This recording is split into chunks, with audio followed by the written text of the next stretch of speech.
नमस्कार दोस्तों। मैं हूं आपका दोस्त, आपका होस्ट आर के, और आप देख रहे हैं आर के ट्रेडिंग। तो दोस्तों, आज सैटरडे का दिन है, तारीख है 1 मार्च 2025। देखिए, मैं कुछ सवाल लेकर आपके सामने में हाजिर हूँ। आप ही में से बहुत कुछ सारे व्यूअर भेजते हैं सवाल।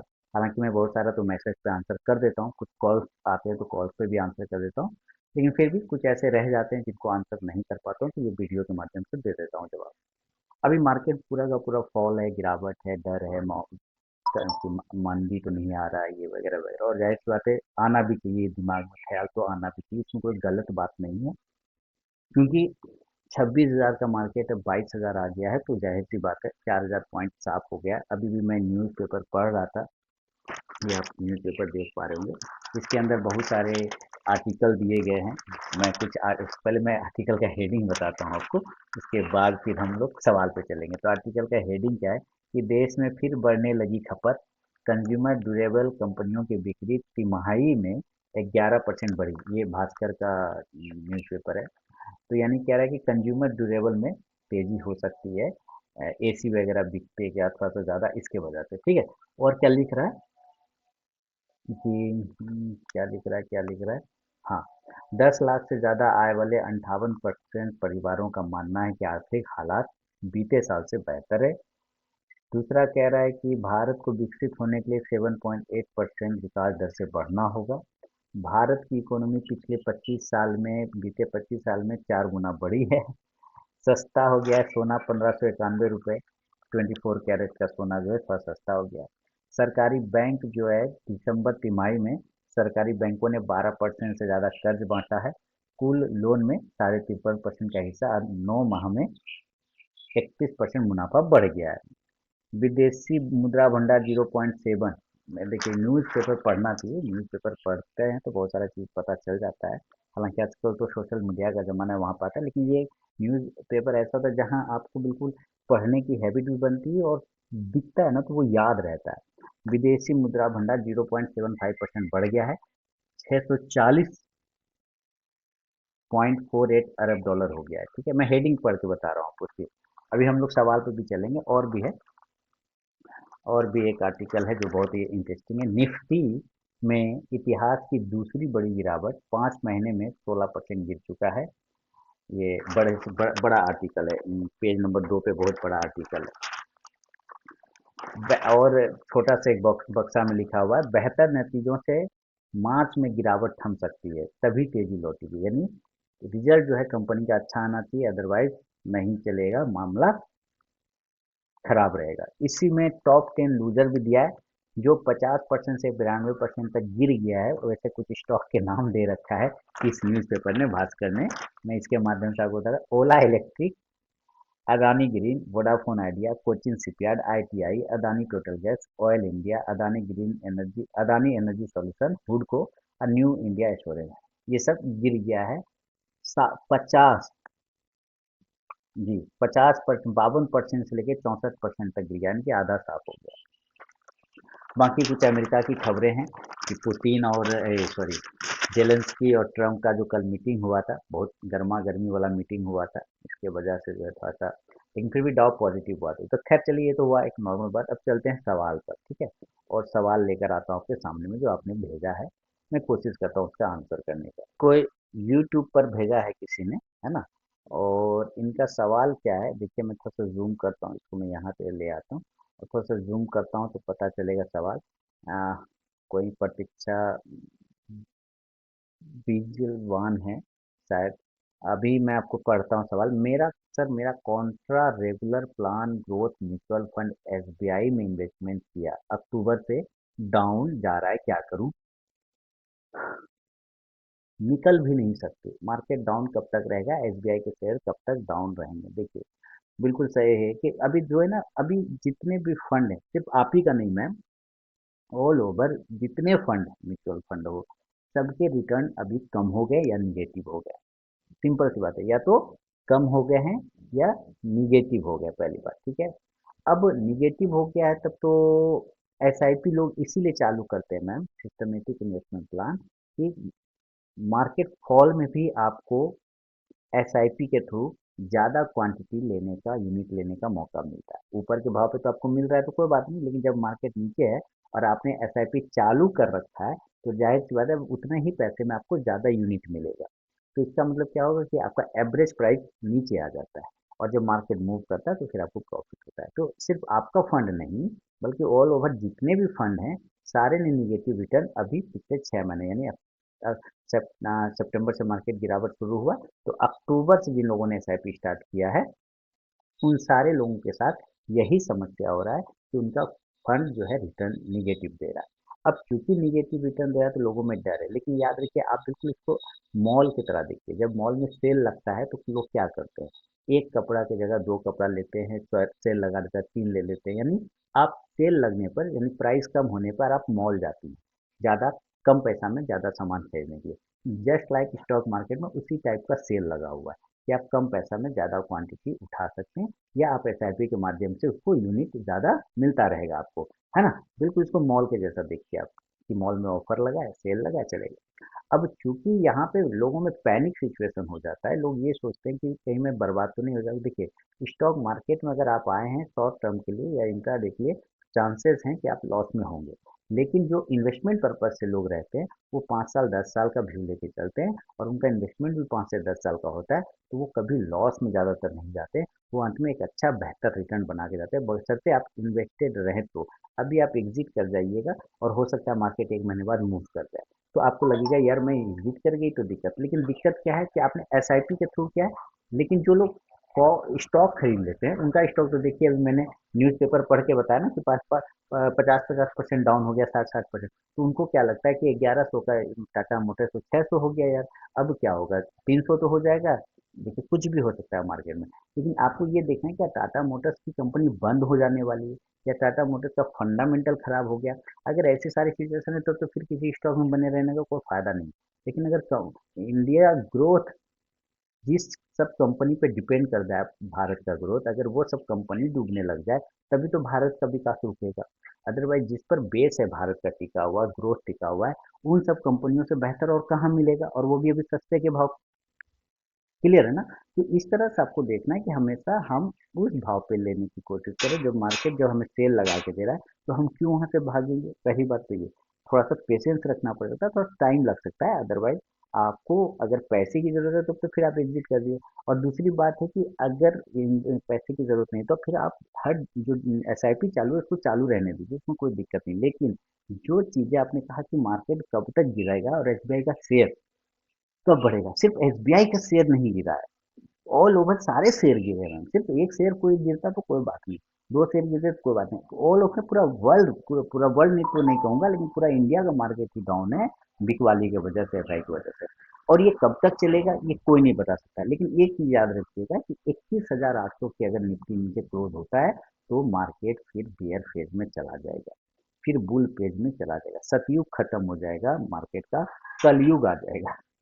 इसको आप ऐसे समझिए, ठीक है। तो 21,800 के नीचे क्लोजिंग होने पर, है ना। हाँ, हो सकता है एक बार 21,800 को डीप लगाए फिर वापस ऊपर आ जाए, तो फिर कोई बात नहीं। लेकिन अगर उसके नीचे सस्टेन करता है तो कहीं कहीं बियर मार्केट शुरुआत कर सकता है, बियर फेज में जा सकते हैं। क्लियर है। तो अब बने रहिए इन्वेस्टेड। और मार्केट कब तक ऊपर चलेगा, तो देखिए अभी मैंने बताया कि अगर कंपनियों के रिजल्ट अच्छे आने लग जाए, हमारा ग्रोथ वैल्यूएशन थोड़ा ठीक हो जाए, तो मार्केट ऊपर चला जाएगा। ये हुआ एक सवाल। दूसरा सवाल चिंता है, जरा वो देख लेते हैं हम लोग। और दूसरा सवाल किधर गया, ज़्यादा तो नहीं है, मैंने तो ज़्यादा मैसेज करके ही जवाब दे देता हूँ। बाकी जिसका छूट जाता है तो उसको मैं कलेक्ट कर लेता हूँ। एक है क्या है, व्हाट्सअप और टेलीग्राम दोनों पर सेम कॉल मिलता है। जी हाँ, मेरा जो टेलीग्राम चैनल और व्हाट्सअप चैनल है, सेम ही कॉल मिलता है दोनों, क्योंकि भाई अलग अलग कॉल कैसे दूंगा, है ना। मेरा व्हाट्सअप नंबर है 8709652195। इस पर हाय हेलो व्हाट्सअप मैसेज कुछ भी भेजेंगे आप, व्हाट्सअप मैसेज भेजेंगे, हाय हेलो कुछ भी लिखे, तो आपको बाय डिफॉल्ट मेरे टेलीग्राम चैनल का लिंक और व्हाट्सएप चैनल का लिंक मिल जाएगा। मेरा खुद का मोबाइल ऐप भी है, यहाँ पे भी कॉल मिलता है, वही कॉल, ठीक है। क्योंकि तीनों जगह सेम देता हूँ, कोई कोई कहीं पर है, कोई कहीं पर है, कोई कहीं पर है, किसी को ऐप अच्छा लग रहा है, किसी को व्हाट्सएप अच्छा लग रहा है, किसी को टेलीग्राम अच्छा लग रहा है, तो मैं तीनों जगह सेम ही देता हूँ, अलग अलग नहीं देता, भेदभाव नहीं करता। अच्छा, आगे बढ़ता हूँ और देखते हैं एक और साइकोलॉजिकल सवाल है। साइकोलॉजिकल सवाल क्या है वो हम देख लेते हैं। साइकोलॉजिकल सवाल आया हुआ है मेरे पास। कहाँ गया साइकोलॉजिकल वाला इशू? शायद इसी में है। हाँ, ये देखिए, ये एक सवाल है और ये सबके लिए है और ये किसी पार्टिकुलर एक व्यक्ति के लिए नहीं है। आप इसको ऐसे समझिए, देखिए क्या लिख रहा है। आपके हिसाब से किन किन इंडिकेटर पर काम करें जिनकी एक्यूरेसी ज़्यादा से ज़्यादा बेटर हो। ओके, ध्यान से समझिए, ये एक्यूरेसी की बात कर रहे हैं और वो भी इंडिकेटर की। और उसके बाद जो लिख रहे हैं, थोड़ा सेफ ट्रेडिंग करना चाह रहा हूँ, लॉस नहीं करना चाहता। तो भाई ये दो सवाल, दो जो नीचे सवाल लिखा है ना सर, माफी चाहूंगा, बुरा लग सकता है, इसलिए पहले से हाथ जोड़ के माफी मांग लेता हूँ। ये जो आपने सवाल लिखा ना कि थोड़ा सेफ ट्रेडिंग करना चाह रहा हूँ, लॉस नहीं करना चाहता, दुनिया में कौन सा आदमी जो लॉस करना चाहता है? किसी एक का नाम बता दीजिए। तो ये सवाल, ये इसका कोई मतलब ही नहीं रहा। दूसरा, थोड़ा सेफ ट्रेडिंग करना चाहता हूँ, कौन सा ऐसा आदमी है जो रिस्की ट्रेडिंग करना चाहता है? आप वो भी बता दीजिए। तो ये दो चीजें तो बात ही नहीं, हर कोई चाहता है कि वो सेफ ट्रेडिंग करे और हर कोई चाहता है कि वो लॉस ना करे, तो ये तो कॉमन बात है ना। मजा है पहला वाला में, ठीक है, मजा है पहला वाला सवाल में कि आपके हिसाब से किन किन इंडिकेटर पे काम करें जिनकी एक्यूरेसी ज्यादा से ज्यादा बेटर हो। देखिए, क्रिकेटर से समझिए आप इसको। क्रिकेट तो जाहिर सी बात, इंडिया के लोग हैं तो क्रिकेट भी देखते ही होंगे।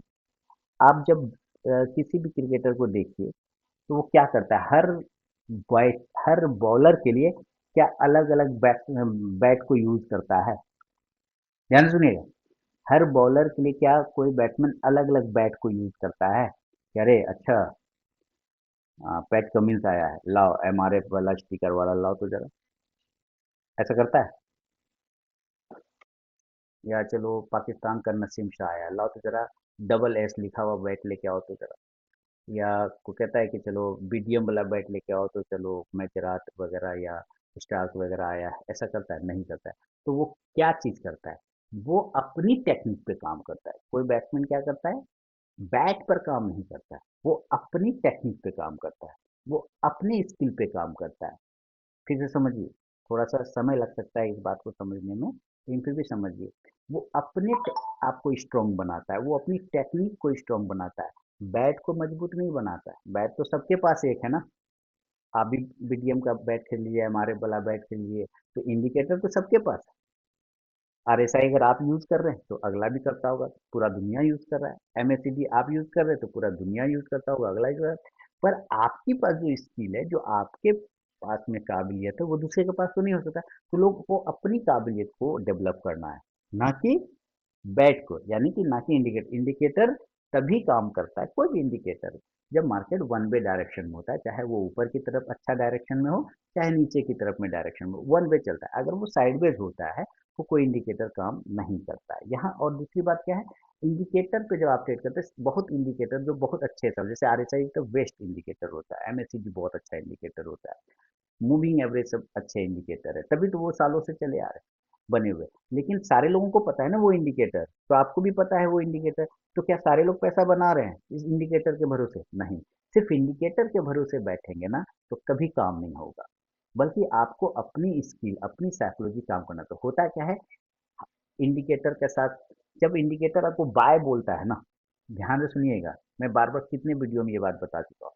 जब इंडिकेटर बाय बोलता है ना तो हम लोग बहुत खुशी खुशी ले लेते हैं एंट्री, या इंडिकेटर सेल बोलता है तो हम लोग खुशी खुशी स्टॉक को बेच देते हैं, इंट्राडे में मस्त बैठे थे कि इंडिकेटर ने बोला है भैया, एंट्री दिया है तो ले लेते हैं।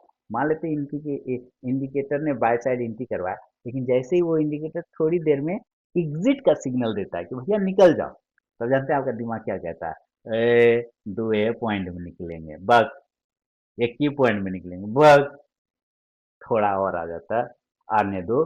या फिर देखो अभी तुरंत एग्जिट बोल दिया, अभी तो प्रॉफिटों में नहीं आए। अरे मालिक, जब अगर आप किसी डायरेक्शन में जा रहे हैं और कोई बंदा आपको बोला है कि यहाँ से 5 किलोमीटर जाके या 2 किलोमीटर जाके या 1 किलोमीटर जाके दाहिना मुड़ जाना, दाएं मुड़ के 100 मीटर आगे जाना, फिर बायां मुड़ जाएगा तो फलाना का घर आ जाएगा, तो आप उसकी बात जब बात सुन के आगे जा रहे हो तो उसी की बात सुन के बाएं भी तो मुड़ोगे या दाएं मुड़ोगे। यानी जब इंडिकेटर आपको एंट्री करवा रहा है तो वही इंडिकेटर आपको एग्जिट भी तो करवा रहा है, तो आप एग्जिट तो कर जाओ। लेकिन नहीं, वहां पे हमारा दिमाग कुंद हो जाता है, हमारा दिमाग चरने चला जाता है। हम दिल की सुनते हैं, ऐसे कैसे यार, थोड़ा सा तो एकदम गड़बड़ा गया, नहीं नहीं रुकते हैं, अभी रुकते हैं, आइए जाएगा, तो वो फिर स्टॉक नीचे आ जाता है। हो, अच्छा थोड़ा और रुपया और नीचे आता है। इंडिकेटर की गलती नहीं, इंडिकेटर ने तो आपको एग्जिट बोला था ऊपर में करने को, है ना, कॉस्ट टू कॉस्ट भी बोला था, पर आप हम नहीं निकले ना। तो इंडिकेटर के भरोसे अगर बैठेंगे तो प्योर इंडिकेटर को ही फिर फॉलो करिए। अगर वो एंट्री कराता है तो एंट्री करिए, एग्जिट कराता है तो एग्जिट करिए, भले ही लॉस हो, भले ही लॉस, आपको उसका रूल मानना पड़ेगा। नहीं मानेंगे तो बहुत ज्यादा लॉस हो सकता है। तो हम यहाँ पर अपनी स्किल को डेवलप कर लेते हैं, मान लीजिए कि चलो इंडिकेटर के भरोसे तो एंट्री कर ली, लेकिन एग्जिट जब हम करते हैं तो हम अपने साइकोलॉजी को कंट्रोल करें कि अगर वो ऊपर जा रहा है तो हम कुछ प्रॉफिट पहले बुक कर लें, क्योंकि वो इंडिकेटर है, कभी भी बदल जाएगा। वो बेईमान है, धोखेबाज है, वो कभी मार्केट चेंज होगा वो चेंज हो जाएगा, हम आप चेंज नहीं होते। तो जैसे ही ऊपर गया हमने कुछ बुक कर लिया, बाकी छोड़ दिया कि अब एग्जिट भी बोल देगा तो हम एग्जिट कर जाएंगे, कोई दिक्कत नहीं ले। या फिर वो कॉस्ट टू कॉस्ट ही बोल दिया, या ऐसे झटाक से मारा एक कैंडल तो इंडिकेटर ने भी सेल का सिग्नल दे दिया, तो हम एग्जिट कर। उस दिन लॉस बुक करना पड़ेगा नियमता, क्योंकि ये जो आप बुक करते हैं ना लॉस, वो पहला जो बुक करते हैं लॉस वो छोटा होता है। अगर आप उसी समय बुक नहीं करेंगे तो लॉस बड़ा हो जाएगा। मैंने इसको पहले भी बोला था, आप समझाया था एक कहानी के एक एग्जाम्पल के माध्यम से, कि कोई बच्चा एक गलती करता है शुरुआत में, और आप उसी को एक थप्पड़ वहाँ पे मार दीजिए या उसको डांट दीजिए तो बच्चा दूसरी गलती नहीं करेगा, या करने से पहले सोचेगा। लेकिन अगर आप उसको इग्नोर कर दीजिएगा या फिर अच्छा कोई बात नहीं, तो उससे बच्चा फिर दूसरी बार बड़ी गलती करता है, फिर उससे तीसरी बार बड़ी गलती करता है, फिर बाद में क्रिमिनल बन जाता है, या माइंड सेट उसका खराब हो जाता है, या बदमाश बच्चा बन जाता है। तो उसी तरह से जो छोटा लॉस हो रहा है, पहली बार जो लॉस हो रहा है, याद रखिए वो आपका छोटा लॉस है, अगर आपने उस वक्त नहीं काटा तो वो लॉस आपको काट देगा, क्योंकि वो बहुत बड़ा हो जाएगा फिर, और फिर आपसे हैंडल नहीं होगा। तो जो पहला लॉस होता है ना वो सबसे छोटा लॉस होता है। तो इंडिकेटर के भरोसे अगर आप ट्रेड करेंगे तो बिल्कुल जो इंडिकेटर बोलता है फिर वही करिए। बाय बोला तो बाय करिए, सेल बोला तुरंत सेल कर दीजिए, निकल जाइए।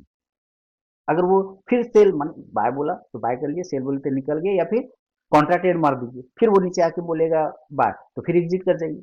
तो इस तरह से अगर प्योर इंडिकेटर, लेकिन वहां पे अपना दिमाग फिर घुसेड़ेंगे तो फिर वो क्या होगा, खिचड़ी हो जाएगा। तो फिर क्या होता है कि इंडिकेटर को अगर भरोसे करना तो फिर वो करें, अदरवाइज अपनी स्किल को डेवलप करिए। जैसे हम लोग चार्ट पर काम करते हैं, प्राइस पर देख रहे हैं, चार्ट देख रहे हैं, ज़्यादातर तो मैं चार्ट देखता हूँ, पैटर्न देखता हूँ। तो हमारा क्या है कि चार्ट और पैटर्न, इंडिकेटर भी यूज होता है, मूविंग क्यों नहीं यूज होता, बना ही इसलिए। आरएसआई मैं भी यूज करता हूँ बेहतर तरीके से, लेकिन सिर्फ आरएसआई के भरोसे मैं नहीं रहता हूँ, बल्कि अपनी स्किल के भरोसे रहता हूँ, है ना, कि हाँ हमारा साइकोलॉजी यहाँ पे क्या बोल रहा है, हमारा चार्ट यहाँ पे कैसा दिख रहा है, अच्छा दिख रहा है, खराब दिख रहा है, कमजोर दिख रहा है, इस तो सिर्फ इन चीज़ों को अगर आप फॉलो करेंगे तो अपने काबिल, कहते हैं ना वो रणछोड़ दास चांचड़ थ्री इडियट वाले, है ना, कि काबिल बनो, काबिलियत तो साली झक मार के पीछे आई। तो आप खुद को एक्यूरेट कीजिए ना। आप एक्यूरेसी खोजेंगे इंडिकेटर से, इंडिकेटर तो भैया किसी व्यक्ति ने बनाया है, ध्यान सुनिए, इंडिकेटर तो किसी व्यक्ति ने बनाया ना, भगवान ने तो बना के उसको भेजा नहीं इंडिकेटर को। तो आपको खुद को काबिल बनाना है, खुद में एक्यूरेसी लाना है, ना कि इंडिकेटर में एक्यूरेसी ढूंढना है। बात समझ रहे हैं? हो सकता है ये बातें बहुत साल बाद लोगों को समझ में आता है, 2 साल 3 साल लॉस हो जाने के बाद समझ में आता है कि बंदा क्या बोल रहा था उसको। फिर बाद में आते हैं कहते हैं सर ऐसी ऐसी बात हो, क्या मान लेते तो अच्छा बात था आपका, चमक दमक में फंस जाते हैं इस वजह से। तो उम्मीद है बात अब समझ में आ गया होगा आप लोगों को कि क्या करना है और कैसे करना है। ठीक है, तो मेरे इस बकवास से अगर कुछ समझ में आया हो तो मुझे कमेंट करके ज़रूर बताएं, और किसी का दिल दुखा हो तो मैं माफ़ी चाहूँगा उसके लिए। मेरा मकसद दिल दुखाना नहीं होता, बल्कि सही बात बताना होता है। बाकी मिलता हूँ नेक्स्ट वीडियो में, तब तक के लिए बहुत बहुत धन्यवाद।